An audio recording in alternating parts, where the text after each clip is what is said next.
Part 1. The alarm came at 0300 hours. Sarah Chen was 3 hours into her sleep cycle when the sharp sound cut through her dreams. She sat up in the darkness of her cabin, her heart racing.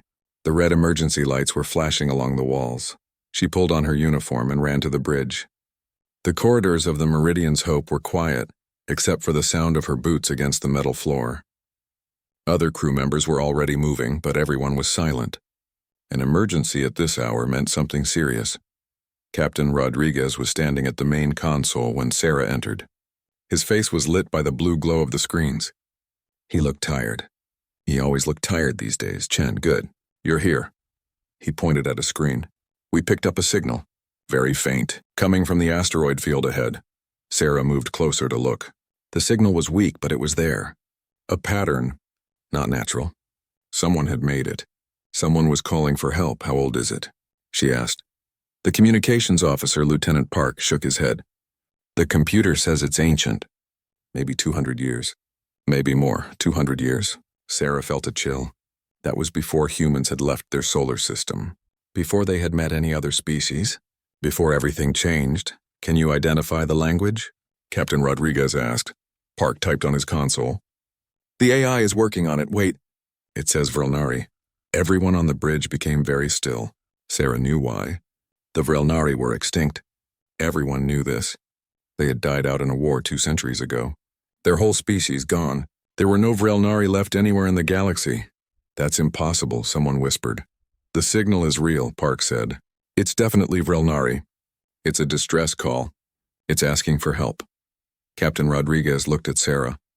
How dangerous is that asteroid field? Sarah checked her screens. Not too bad. We can send a shuttle.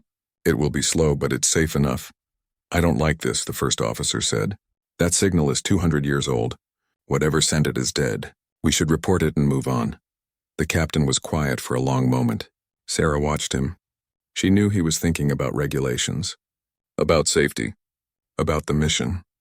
But she also knew something else about Captain Rodriguez. He had been a rescue pilot before he commanded ships. He couldn't ignore a distress call. Prepare a shuttle, he said finally. Small team. Jen, you'll pilot. Take Martinez and Okoye with you. Find that ship. See if there's anything left. 2 hours later, Sarah was guiding the shuttle through the asteroid field. The rocks were huge and dark. They floated in the emptiness like sleeping giants. The shuttle's lights made strange shadows as they moved. Martinez sat behind her, watching the sensors. Okoye was checking their equipment. Nobody talked much. There was something heavy in the air. Something sad? There, Martinez said suddenly. Dead ahead, Sarah saw it, a ship. It was caught between 2 asteroids, held there like a fly in a web. The hull was old and damaged. Parts of it were missing. But she could still see the design. It was beautiful even now. The Vrelnari had built beautiful things. She brought the shuttle close and docked. They put on their suits and entered the alien ship. Inside, everything was dead. The corridors were dark and cold. Their helmet lights made circles on the walls. Sarah could see writing in a language she didn't know. Pictures of creatures that looked almost human, but not quite. They had large eyes and soft features. They looked gentle. Life support failed decades ago, Okoye said, reading her scanner. Nothing could survive here. They moved deeper into the ship. Every room was the same. Empty. Dead. Cold. Then they found the chamber. It was a large room filled with glass containers. Preservation pods. Sarah counted them. 20. 30. More. Each one had a body inside. Vrelnari. Frozen in time. Families, maybe. People who had tried to escape. Who had hoped to wake up somewhere safe. They were refugees, Martinez said softly. Running from the war. Sarah felt tears in her eyes. She blinked them away. Every pod was dark. Every pod was failed. Except one. In the corner, a single pod still had a green light. Weak but glowing. Sarah ran to it. Inside was a child. A Vrelnari child, small. Maybe 5 years old. The child's eyes were closed. Its chest was moving. Breathing. Alive. Oh my God. Okoye whispered. Sarah's hands were shaking. We need to open it now. The power is almost gone. Martinez was already working on the controls. I don't know how this works. I might hurt. Do it, Sarah said. It's dying anyway. We have to try, the pod hissed. The lid opened. The child inside didn't move. Sarah reached in carefully. The child was so small, so light she lifted it out. Its fur was soft under her gloved hands. Its face was peaceful. Then its eyes opened. They were huge and dark. The child looked at Sarah. Then it looked around at the dead ship, at the failed pods, at the strangers in suits, and it began to cry. The sound was terrible. It was the sound of someone who had lost everything. The sound of being completely alone. The child cried and cried. It made high chirping sounds mixed with deep sobs. Its whole small body shook. Sarah held it close. "It's okay," she said, even though she knew the child couldn't understand. "You're safe now. I've got you." But the child only cried harder. It was afraid. Afraid of these strange creatures in their hard suits. Afraid of being awake and alone. "We need to get back to the ship," Okoye said. "It needs medical help." They carried the child back to the shuttle. "All the way," it cried. Sarah held it and whispered soft words. Nothing helped. The child was lost in its fear and grief. Back on the Meridian's Hope, Dr. Yuki examined the child. The whole medical bay heard the crying. It was a sound that made everyone stop and listen. It made them sad. "It's a male," Dr. Yuki said. "About 5 years old by their growth patterns, malnourished, traumatized, but alive. Will he survive?" Captain Rodriguez asked. "I don't know. He won't let me near him. He screams when anyone approaches, except—" Dr. Yuki looked at Sarah. "Except you." It was true. When Sarah had put the child down, it had reached for her. When she stepped away, it cried harder. When she came close, it stopped. It just stared at her with those huge dark eyes. "What's your recommendation?" the captain asked the doctor. "Chen stays with him, at least for tonight. We need to stabilize him. Then we can contact the Galactic Concordance. They'll know what to do with the last Vrelnari." The last Vrelnari. The words hit Sarah like a weight. This child was the last. The only one. The last member of an entire species. "I'll stay," Sarah said quietly. That night, Sarah sat in the medical bay with the child. They had given him a name. Cree. It was the closest human sound to what they thought his species might have called young ones. Cree sat in the corner of the room, crying. His whole body shook. He wouldn't eat. He wouldn't drink. He wouldn't let anyone touch him. But when Sarah sat down slowly on the floor away from him, he stopped crying for a moment. He watched her. Sarah didn't move. She just sat. Then very quietly she began to hum. It was an old song her mother had sung to her. A lullaby from Earth. Cree's crying became softer. He was listening. Sarah kept humming. She didn't look at him directly. She just hummed and looked at her hands. After a long time, she heard a small sound. Cree was moving. Coming closer, she kept humming. Kept still. Cree came closer. Closer. Until he was right beside her. Then, very carefully, he touched her hand with his small paw. Sarah looked down. 3 small fingers wrapped around one of hers. Cree was looking up at her. His eyes were full of tears. But he had stopped crying. "It's okay," Sarah whispered. "You're not alone. I promise. You're not alone." Cree made a soft sound. Not a cry. Something else. Something that sounded like hope. And somewhere in that dark medical bay, surrounded by the stars, 2 beings from different worlds found each other. 1 human. 1 alien, both lost. Both afraid. Both alone. But together they were something more. Sarah stayed with Cree all through the night. The medical bay was quiet except for the soft hum of machines. The lights were turned down low. Outside the windows, stars moved slowly past. Cree sat close to Sarah now. He held her hand tightly with his small paw. His eyes were still wet with tears, but he had stopped crying. He watched her face carefully, as if he was afraid she might disappear. Sarah didn't move much. She knew sudden movement scared him. She just sat and hummed quietly. Sometimes she talked to him in a soft voice. "You're safe here," she said. "I know you're scared. I know you miss your family. But you're not alone." Cree tilted his head. He didn't understand the words, but he seemed to understand the tone. His large ears twitched. They were soft and covered in short gray fur. Dr. Yuki came in quietly. She carried a tray with food.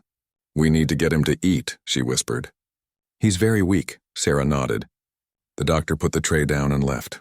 On it were different foods, fruits, vegetables, protein bars.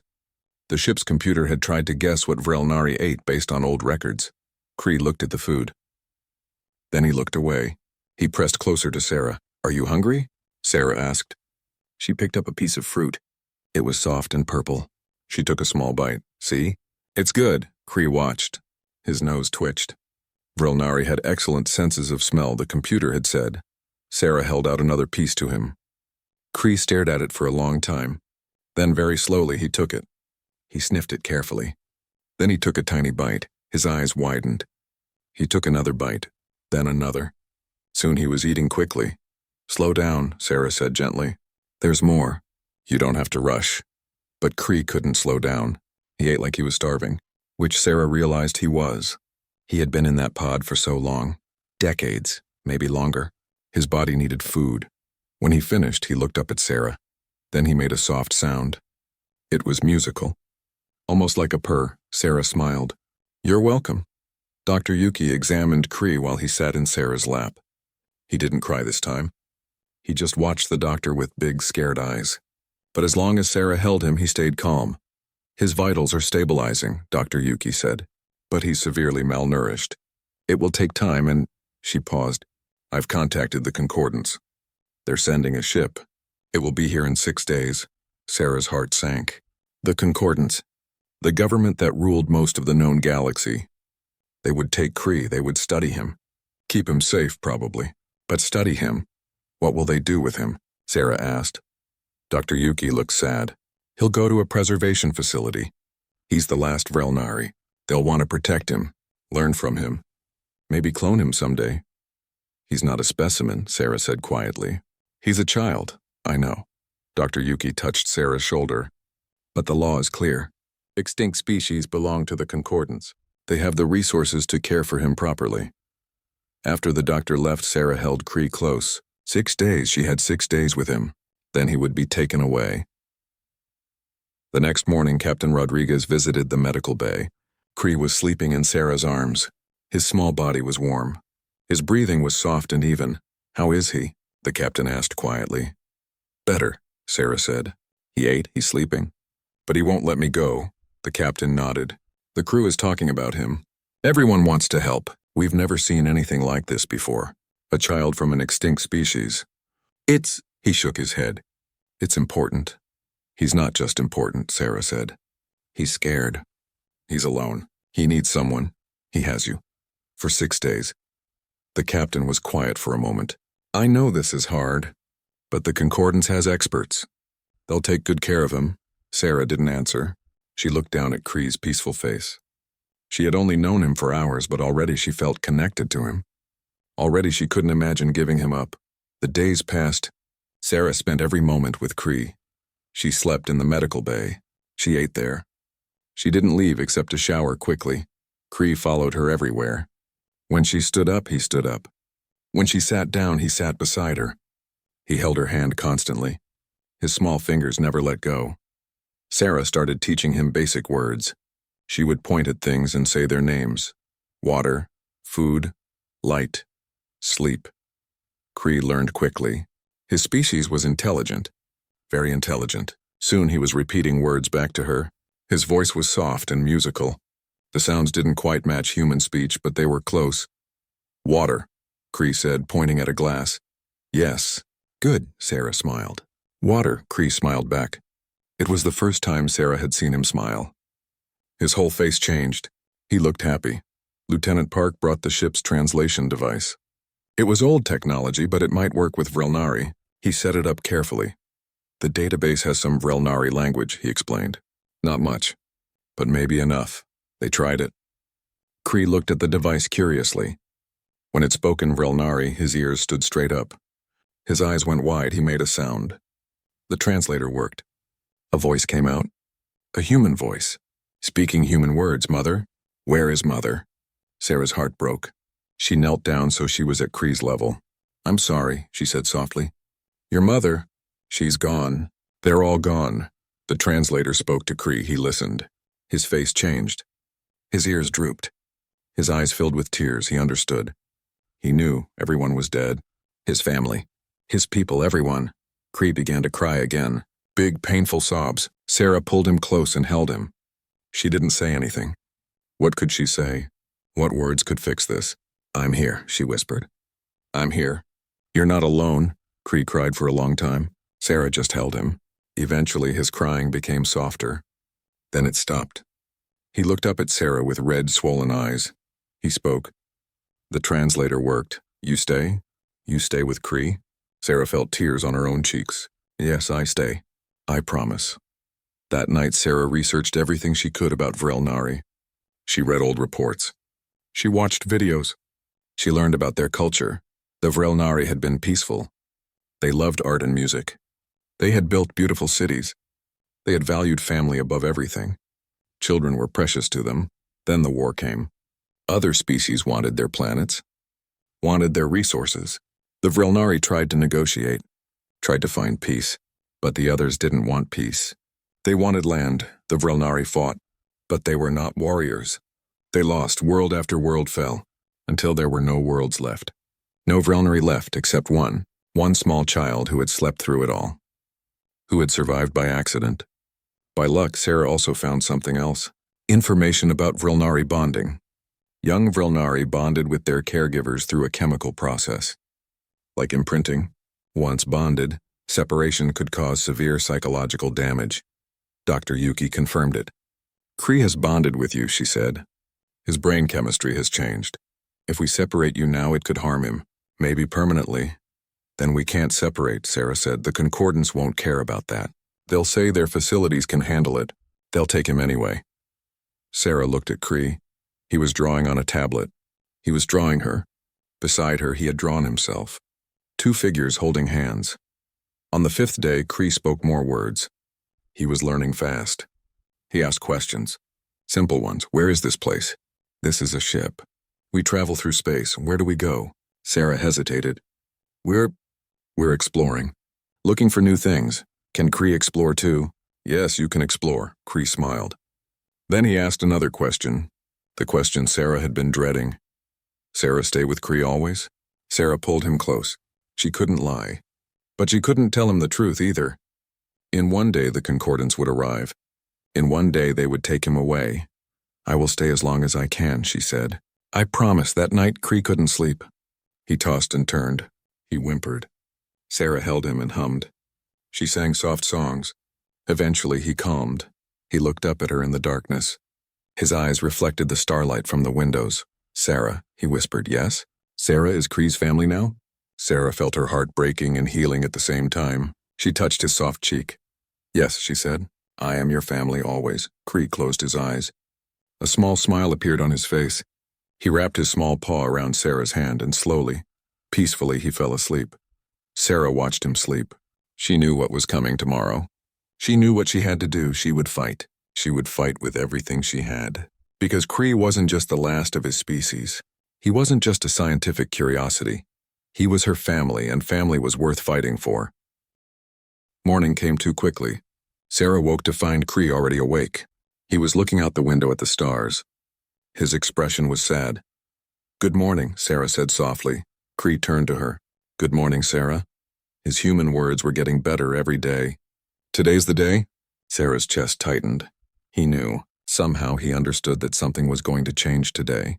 Yes, she said. She would not lie to him. Some people are coming. They want to meet you. They take Cree away from Sarah? Sarah pulled him close. I won't let that happen without a fight. The Concordance ship arrived at noon. It was huge and white. It made the Meridian's Hope look small. Captain Rodriguez called Sarah to the bridge. They're requesting permission to board, he said. They want to see Cree immediately. Sarah stood with Cree holding her hand. The whole crew was watching. Everyone knew what this meant. Let them board, Sarah said. Her voice was steady. But they see us both, together. Two officials came aboard. The first was a Zeth, a tall insect-like species with cold eyes. His name was Administrator Vex. The second was a Miran, more human-like with kind features. Her name was Counselor Mira. They were taken to the observation room. Cree and Sarah stood on one side of the glass. The officials stood on the other side. Administrator Vex studied Cree like he was looking at an interesting rock. Remarkable, he said. The last Vrelnari. In perfect condition. He's not a specimen, Sarah said sharply. He's a child. He is both, Vex replied. And he belongs to the Concordance. Under preservation law, all extinct species must be protected by us.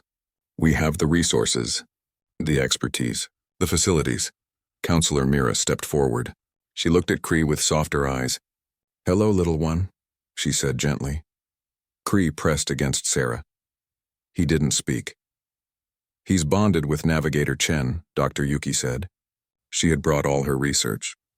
Rilnari young form chemical bonds with caregivers. Breaking this bond could cause serious harm. "Our facilities can manage such transitions," Vex said dismissively. "We have experience with traumatized specimens. He will adjust. He is not a specimen." Sarah's voice rose. "He is a person.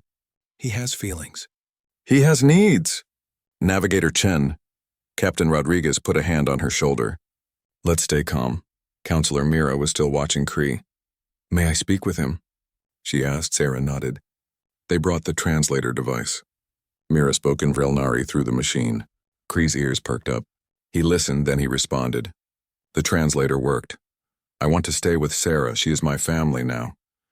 Mira's face softened even more. "I understand. But Sarah has to work. She travels in space. That might be dangerous for you."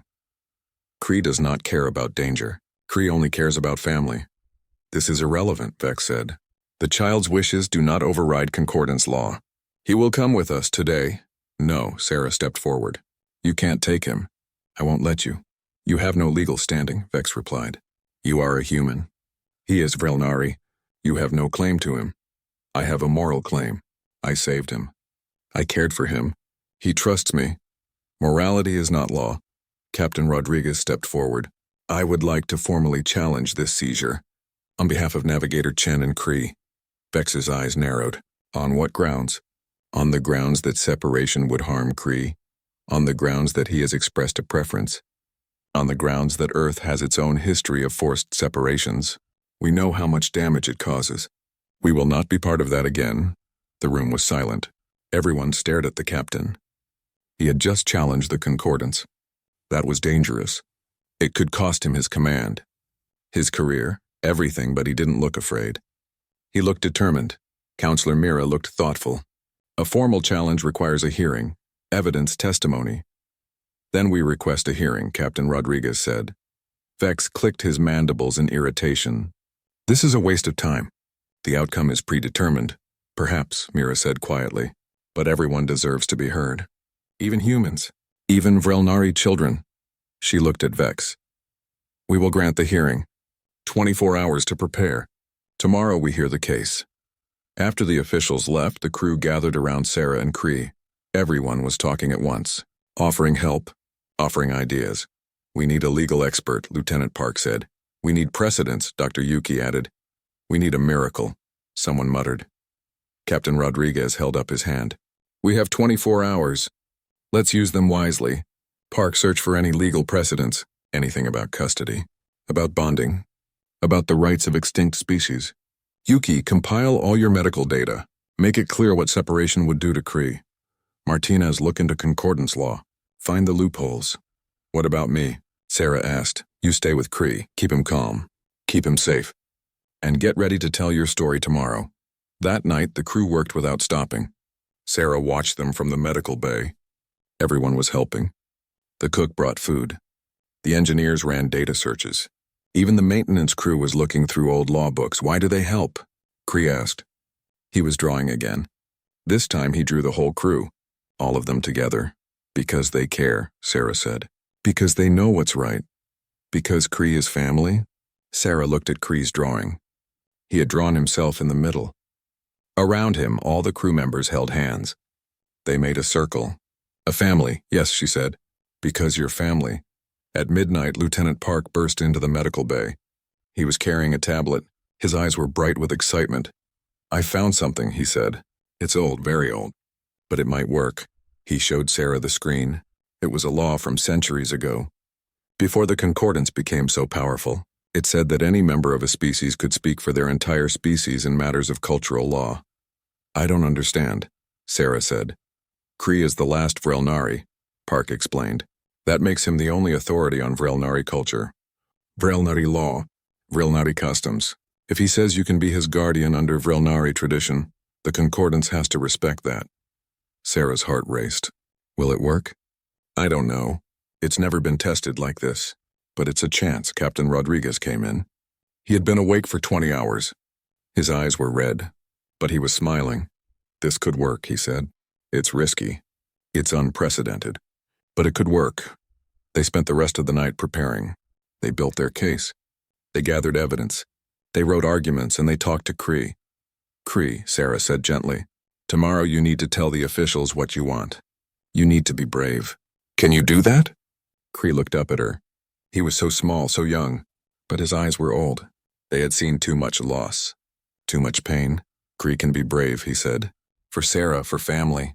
Sarah hugged him tightly. You are the bravest person I know. As dawn approached, Sarah sat with Cree and watched the stars. Tomorrow would decide everything.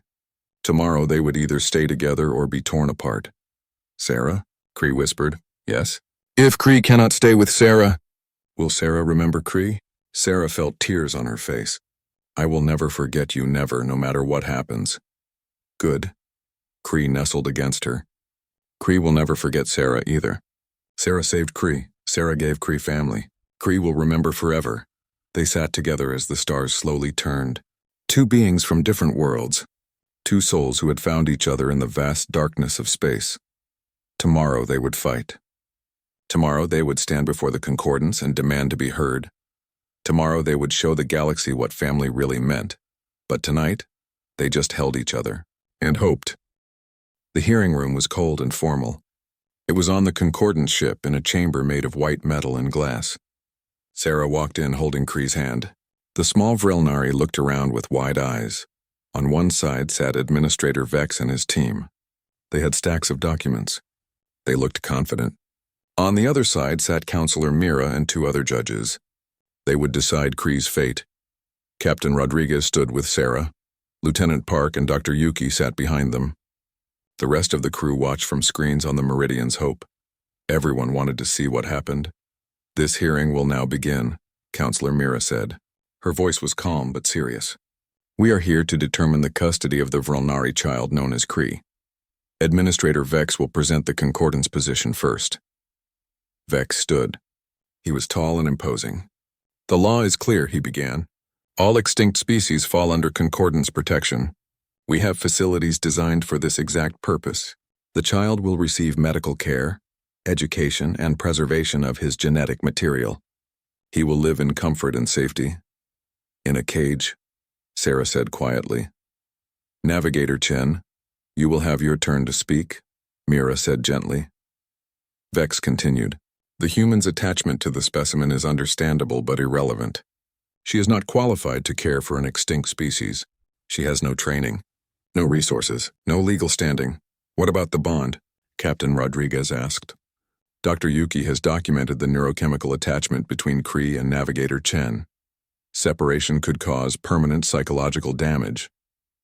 Our facilities are equipped to handle such transitions, Vex replied. We have specialists who deal with traumatized specimens regularly. He keeps calling Cree a specimen, Sarah said, her voice rising. He's not a specimen. He's a child. Navigator Chen. Mira's voice was firm but not unkind. Please wait your turn. Vex finished his presentation. He showed images of the preservation facility. It looked clean and modern, but it also looked empty, cold, like a museum, not a home. Navigator Chen, Mira said. You may present your case, Sarah stood. Her legs felt weak. Her heart was pounding. But she looked at Cree and he gave her a small, brave smile. That gave her strength.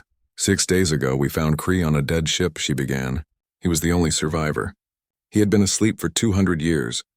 When he woke up, everyone he knew was gone. His family, his people, everything. She took a breath. He was terrified. He cried for hours. He wouldn't eat, wouldn't let anyone near him. But slowly he began to trust me. He bonded with me, not because I'm special, but because I was there, because I stayed. That does not constitute legal guardianship, Vex interrupted. I'm not finished, Sarah said firmly. Cree has formed a bond with me. Dr. Yuki's research shows this. Breaking that bond would hurt him, maybe permanently. The concordance says they can handle it. But why should they have to? Why should Cree suffer more than he already has? Because the law requires it, Beck said. Then the law is wrong. Sarah's voice echoed in the chamber. The law shouldn't cause harm. It should prevent it. Kree doesn't need a facility. He needs a family. He needs love. He needs someone who sees him as a person, not a specimen. The room was silent. Mira leaned forward. You make a passionate argument, Navigator Chen, but Administrator Vex is correct. Passion is not law. Do you have any legal basis for your claim? Captain Rodriguez stood. We do. Lieutenant Park has found a precedent. Park stepped forward. He was nervous but determined. There is an old law, Article 47 of the original Concordance Charter. It states that any member of a species has the authority to speak for their entire species in matters of cultural law and tradition. What does that have to do with this case? Vex asked impatiently. Kree is the last Vrilnari, Park said. That makes him the only authority on Vrilnari culture. On Vrilnari customs. On Vrilnari family law. Mira's eyes widened. You're arguing that Kree can choose his own guardian under Vrilnari tradition? Exactly, Captain Rodriguez said. We researched Vrilnari culture. They valued family bonds above all else. They believed that family could be chosen, not just born. If Kree chooses Sarah as his family, that is a valid Vrilnari custom, and the Concordance must respect it. Vex stood quickly. This is absurd. The child is 5 years old. He cannot make such decisions. Why not? Sarah asked. You were going to take him away without asking what he wanted. At least let him speak. Let him tell you what he needs. Mira looked thoughtful. She turned to her fellow judges. They whispered together. Finally, she nodded. We will hear from Kree, she said. Bring the translation device. The device was brought in. Kree looked at it. Then he looked at Sarah. She knelt down beside him. You can do this, she whispered. Just tell them the truth. Tell them what you feel. Kree nodded. He stepped forward. He looked so small standing in front of the judges. But he stood straight. He was brave. Mira spoke to him gently through the translator. Hello, Kree. Do you understand why we are here? Kree's voice came through the device. Yes, you want to take Kree away from Sarah? We want to take you somewhere safe, Mira said. Somewhere you can be cared for properly. Kree is safe with Sarah, he replied. Sarah saved Kree. Sarah feeds Kree. Sarah holds Kree when Kree is scared. Sarah is Kree's family now. But Sarah has to work, Mira said. She travels in dangerous places. What if something happens to her? What if you get hurt? Kree was quiet for a moment. Then he spoke. His words were clear and strong. Kree's first family is gone. Kree's home is gone. Kree's people are gone. Everything is gone. Kree woke up alone in the dark.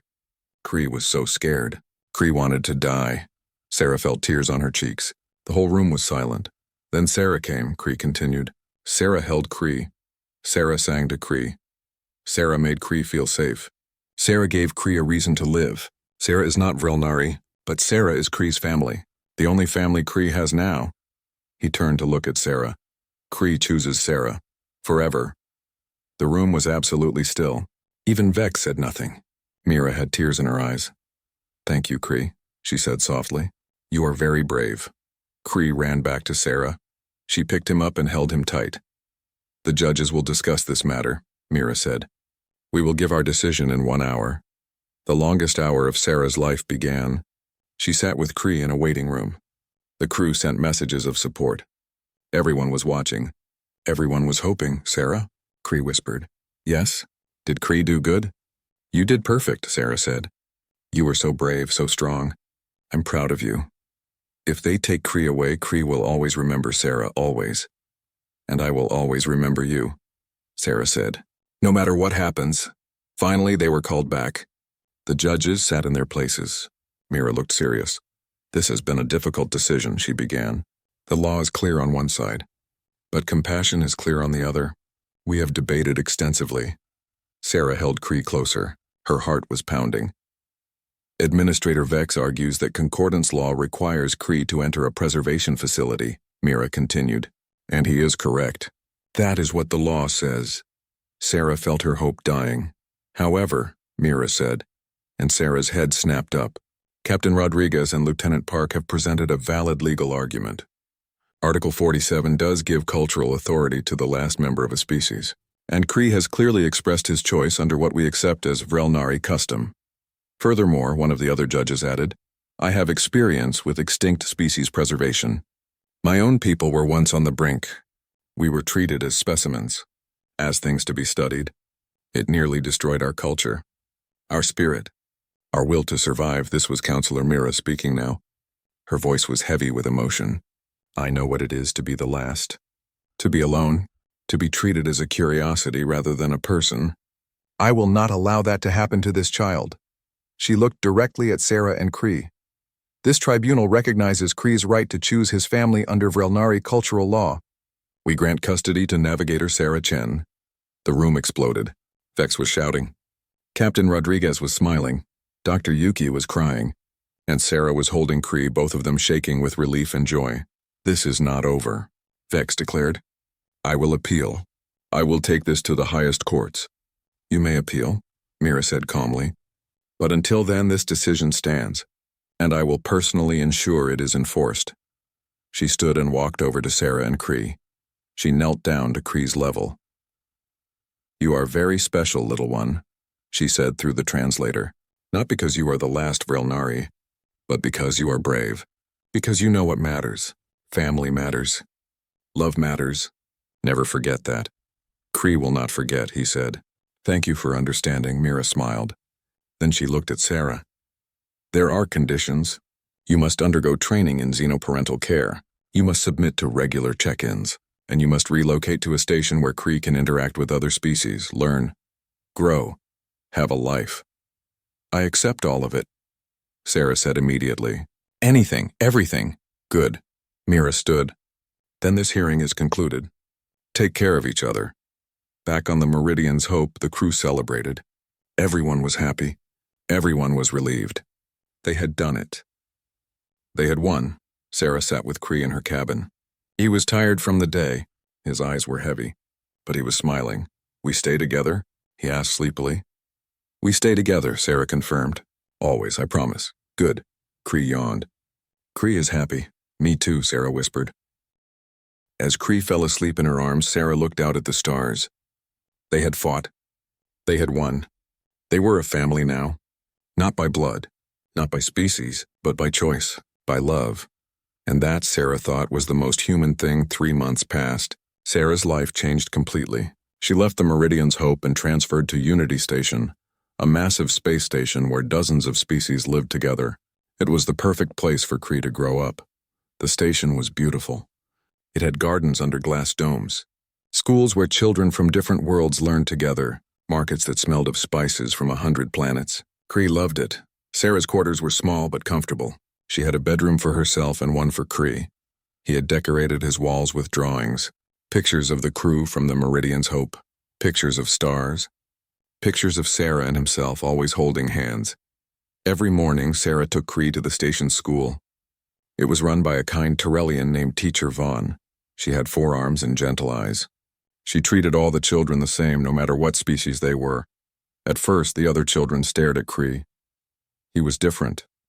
He was the only Vrelnari any of them had ever seen. Some whispered. Some pointed, but Cree handled it with grace. When children asked questions, he answered them.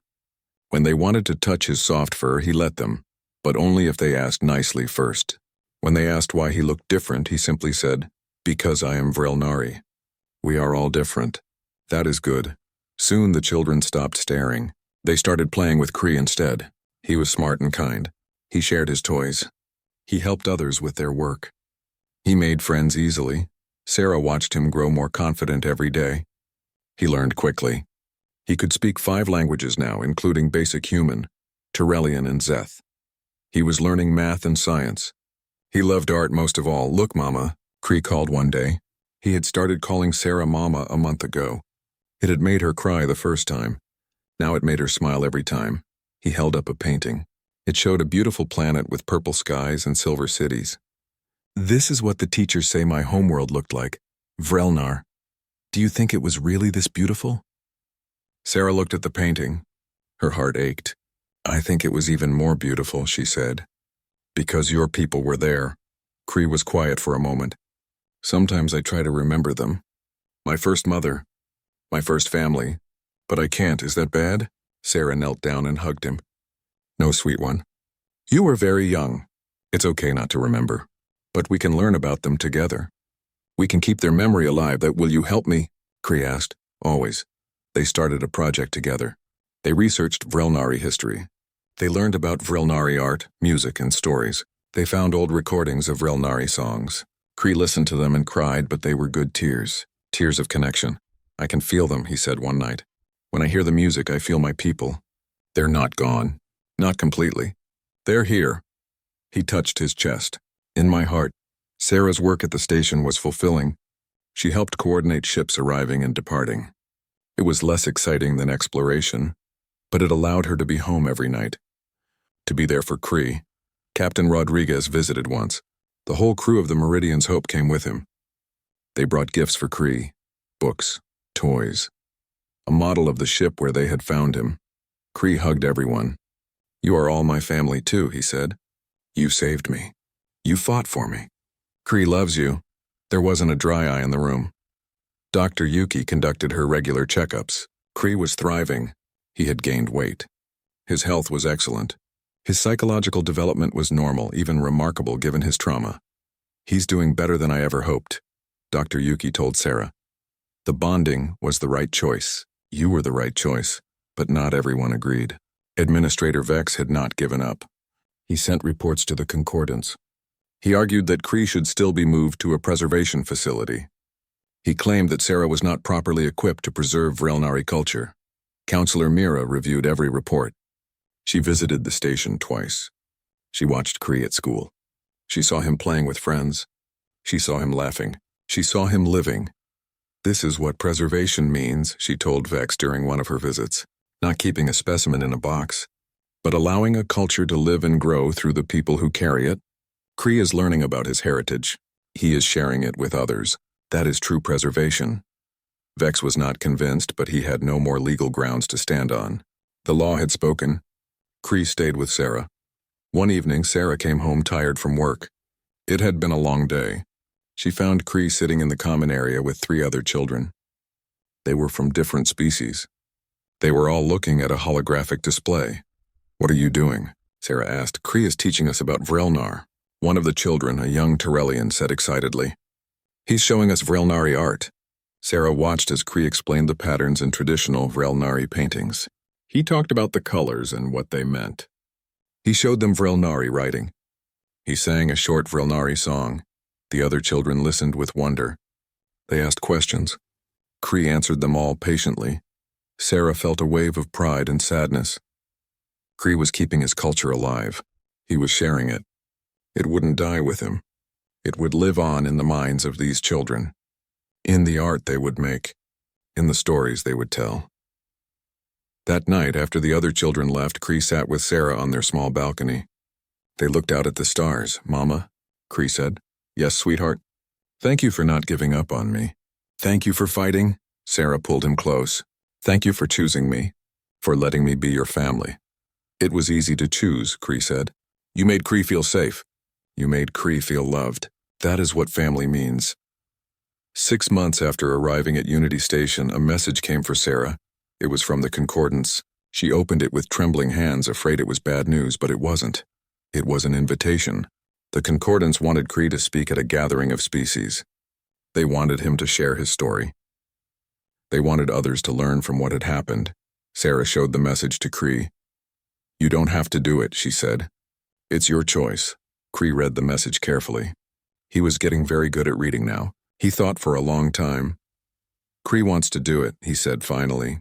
Kree wants to tell them about being alone, about being scared, about finding family. Maybe it will help someone else.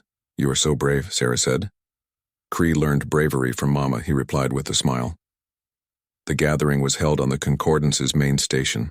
Thousands of beings attended, representatives from hundreds of species. Sarah stood backstage with Kree. He looked small in his formal clothes, but he didn't look scared. Ready? Sarah asked. Ready, Kree said. He squeezed her hand. Then he walked onto the stage. The crowd became silent. Everyone wanted to hear what the last Vrelnari would say. Kree stood at the podium. A translator broadcast his words to everyone. My name is Kree, he began. I am Vrelnari. I am the last of my people. But I am not alone, he told his story. He told them about waking up in the dark, about the fear, about the loss, about Sarah sitting beside him and humming, about learning to trust, about choosing family. The Concordance wanted to preserve me, he said, to keep me safe in a facility, to study me. But that is not preservation. That is a cage. Some beings shifted uncomfortably, but Cree continued. True preservation is about life, about culture growing and changing, about sharing stories, about teaching others. I preserve my people every time I speak their language, every time I paint in their style, every time I teach a friend about Vrelnar. He looked out at the crowd. I am the last Vrelnari by blood, but my culture will not die, because I will share it, because my family will help me keep it alive, because we choose to remember. Then he said something that made Sarah's heart swell with pride. My mother is human. My family is many species.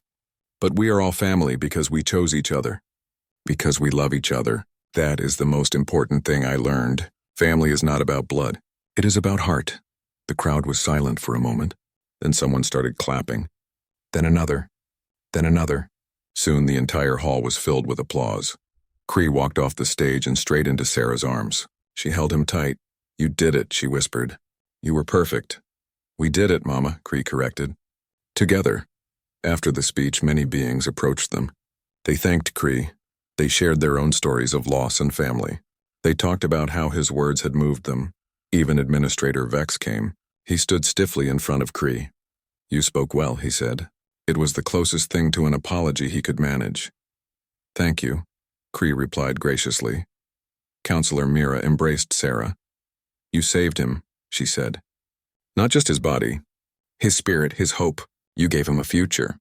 He saved me too, Sarah said. He taught me what really matters.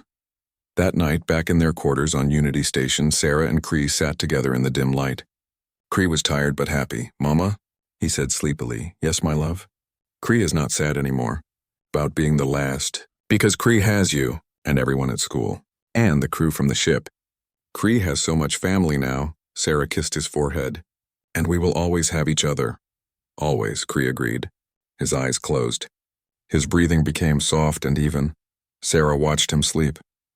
This small being who had lost everything, who had survived against impossible odds, who had chosen to hope, to love, to live. He was not just the Lassie. 5 years had passed since that night when Sarah first sat beside a weeping Vrelnari cub in a cold medical bay. 5 years since Cree had opened his eyes in a universe where everyone he knew was gone. Now Cree was 10 years old. He was taller, though still small compared to human children his age. His gray fur was sleek and healthy. His large eyes were bright with intelligence and curiosity. He no longer cried every night. He no longer feared being alone because he was never alone. Unity Station had become home. Their quarters were filled with memories. Pictures on the walls showed birthdays, school plays, and visits from the crew of the Meridian's Hope. Cree's artwork covered the refrigerator. His school awards lined the shelves. Cree excelled in school. He was at the top of his class in art and history. He could speak 8 languages now. He had friends from dozens of species. His best friend was a young Tyrellian girl named Senna. They spent hours together drawing and talking about their dreams. I want to be an artist, Cree told Sarah one evening. They were preparing dinner together, something they did every night. I want to paint pictures of Vrelnar, of all the worlds that are gone, so people remember them. That's a beautiful dream, Sarah said. Your people would be proud. Do you think they would? Cree asked. Even though I don't remember them well? Especially because of that, Sarah said. You keep them alive not through memory, but through love. Through effort. Through choice. That's even more powerful. Cree had started a project at school. He was creating a digital archive of Vrelnari culture. He gathered every piece of information he could find. Songs, stories, art, history. He interviewed scholars. He studied old recordings. He was building something that would last forever. Other beings contributed to the archive. They sent him materials. They shared research. The archive grew larger every day. It became a resource that beings from across the galaxy could access. You're not just preserving your culture, Teacher Vaughn told him. You're sharing it. You're letting it grow. That's what all cultures need to survive. But it wasn't all easy. Cree still had hard days. Days when the weight of being the last pressed down on him. Days when he wondered what his life would have been like if his people had survived.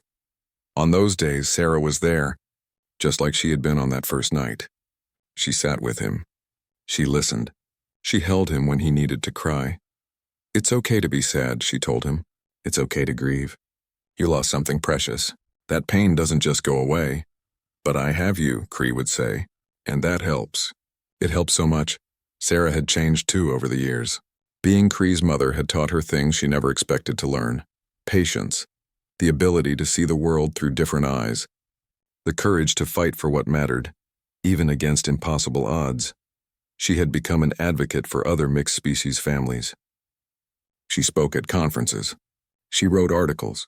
She helped other beings who wanted to adopt children from different species. She showed them that love could cross any boundary. "You changed the galaxy," Counselor Mira told her during one of her regular visits. "You proved that family is about more than biology. Many beings are adopting across species now because of what you did." "I just did what felt right," Sarah said. "That's what heroes always say," Mira replied with a smile. One day, a message arrived. It was from a research station at the edge of known space. They had discovered something important. They had found genetic samples, Vrelnari genetic samples, preserved by accident in an old scientific outpost. The samples were viable. "They want to know if you'll consider cloning," the message said. "They could bring back more Vrelnari. Cree wouldn't be the last anymore." Sarah showed the message to Cree. He read it slowly. His face was unreadable. "What do you think?" Sarah asked. "This is your decision." Cree was quiet for a long time. He looked out the window at the stars. Finally, he spoke. "I want to say yes," he said. "Part of me wants it very much. To have others like me. To not be alone in my species, but," Sarah prompted gently. "But it would not bring my people back," Cree said. "Clones would have Vrelnari bodies, but they would not have Vrelnari culture. Not really. They would not remember Vrelnar. They would not know the songs or the stories. They would be new beings. Not my people returned." He turned to Sarah. "Mama, I think being the last is okay now. Because I'm keeping my people alive in a different way. Through art, through the archive, through teaching others." "That's enough," Sarah hugged him. "Are you sure?" "We can think about it more." "I'm sure," Cree said. "My people live on in me, in what I create, in what I share. That's the legacy I want to leave. Not copies, but understanding." They sent their answer to the research station. The genetic samples would be preserved for the future. Maybe someday they would be used. But not now. Not yet. That summer, Cree had his first art exhibition. It was held in Unity Station's main gallery. He had created a series of paintings showing Vrelnari life. Some were based on historical records. Others were from his imagination. All of them were beautiful. Hundreds of beings came to see the exhibition. They walked through the gallery in silence, looking at the paintings. Many were moved to tears. They saw a civilization that had been lost, a culture that had been destroyed, but also hope, beauty, life continuing. At the opening ceremony, Cree gave a short speech. He was nervous, but Sarah stood beside him. That gave him courage. "These paintings are my gift to my people," he said. "I cannot bring them back, but I can show the galaxy what we were, what we valued, what we loved. I can make sure we are never forgotten." He paused, then continued. "But this exhibition is also for everyone who has lost someone, for everyone who carries the weight of memory, for everyone who chooses to hope anyway. We honor the past by living fully in the present, by loving, by creating, by sharing." The crowd applauded. Beings from dozens of species came to congratulate him, to thank him, to share their own stories of loss and survival. That night, after everyone left, Sarah and Cree sat on the balcony. The stars were bright. The station hummed with life around them. "Mama?" Cree said. "Yes, sweetheart. Do you remember the first night?" "When you found me?" "Every detail," Sarah said. "You were so scared. You cried so hard. I didn't know if I could help you." "But you did help," Cree said. "You sat beside me. You stayed. You gave me a reason to keep living." "You gave me a reason too," Sarah said. "You taught me what really matters, what it means to be human, to love without limits, to fight for family." Cree took her hand, just like he had that first night. His 3 fingers wrapped around hers. "I'm not scared anymore," he said. "Not like I was then. Because I know now, Even if everything is lost, we can build something new. We can choose our family. We can choose hope. Sarah felt tears on her cheeks. Happy tears. You've grown so much. I'm so proud of you. I grew because you were there, Cree said. You and everyone else who helped. The crew, the teachers, the friends. That's what family does. It helps you grow. They sat in comfortable silence watching the stars. After a while, Cree yawned. Time for bed, Sarah said. Will you tuck me in? Cree asked. He was getting older, but he still liked this ritual.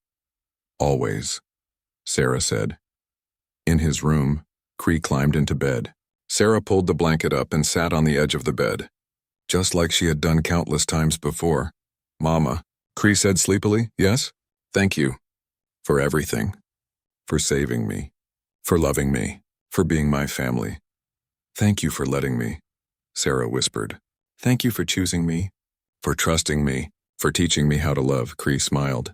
His eyes were closing. We chose each other, he murmured. That's what makes it special. Sarah kissed his forehead. Good night, my love. Good night, Mama.